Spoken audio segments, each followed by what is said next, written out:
Bridgerton fans, the time has come. A new prequel series to the wildly popular Netflix show is available to stream this Thursday. And here in studio with a sneak peek, we have members from the cast. We have the Queen herself, Golda Rosheuvel, and also Arsema Thomas, who plays a young Lady Danbury. Thank you all for being here. You're very welcome. Thanks for having us. The prequel to Bridgerton is massive.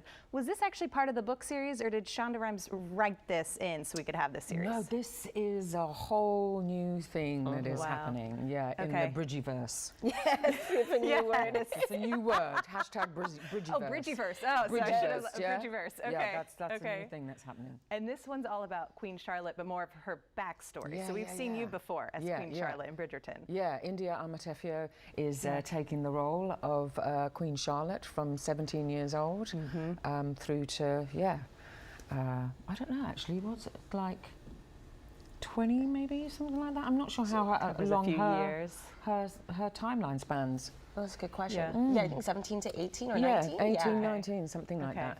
Yeah, and then you have the timeline for the Queen Charlotte that you know and love. Yeah, you're still in it. Yeah, you're still in the series, still in it. right? Yeah. Going through some troubles with your children. Yeah, your many children. It's a more kind of intimate look at, you know, the woman that we know and love in Bridgerton. Yes. It's a more kind of private look, a more human look. She's a mother, as you say, and then you know, her first kind of outings as a newly married woman on the English shores. Yeah, it's neat to see both of those timelines. Yeah, exactly. At the same time. Arsema, your timeline and seeing what young Lady Danbury was going through. Yes. I cannot believe what you went through. I got to see a sneak peek of this. Oh, good. So, oh my gosh. It's a lot, right? It's a lot. Yeah. What was it like taking on that role? I mean, it was daunting initially because when you watch Bridgerton, I'm at the helm of that show are these two really, you know, impactful women. And so I think when I found out that I would be playing a younger version, I was obviously a little bit scared. The imposter syndrome definitely set in. But then when you get the script and you realize that these two women are entering the world from just a completely different space, extremely vulnerable, much softer than you've ever seen them before, and you see them then kind of take on the arc to get to where they are. It was extremely fulfilling to be able to do that.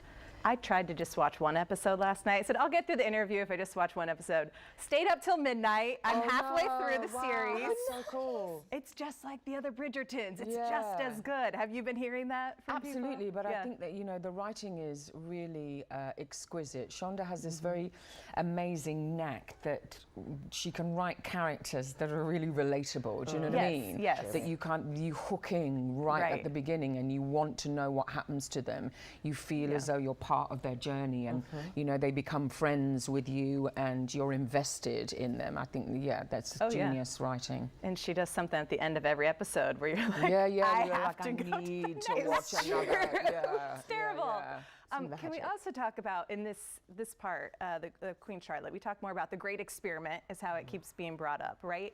And at the beginning, there was also a slide that said some of this is true, some of it's fiction. What is true about having a black queen and having this in London and you getting to be a lady and coming up and getting that new title?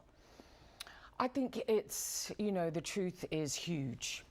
For us as black women, for us as actors, for our roles, you know, that we are portraying. It's really huge to be in this position where we can, as artists, communicate some of the stories that are difficult, you know, and the subjects that are difficult to discuss. And in a creative environment, we can really push that out into a wider space for it to be discussed. Yeah. Your character, at least, is very much pushing that forward, too, saying, like, this is our time. We have to take hold of this. Yeah. I think that is one of the beautiful parts of the show, is that it is about women fighting for their worth and fighting for the worth of a lot of people that look like them. And I think that there is something so true about being in something that is aspirational. Yeah. I think it allows us to kind of shoot for something outside of where we are and hope for something better. But at the same time, I mean, it has been discussed that, like, the Queen was potentially of African descent, and it reminds me of all of these things that could have been potentially whitewashed during our own history that we just don't know. So there's something beautiful about this show that just asks the question of what if. Yeah, and exactly. I think it's great. Exactly. Yeah, it's excellent. The spice is still so there. The much. romance is It still is. there. Maybe not your romance. Yeah, that no, was no, awful, but.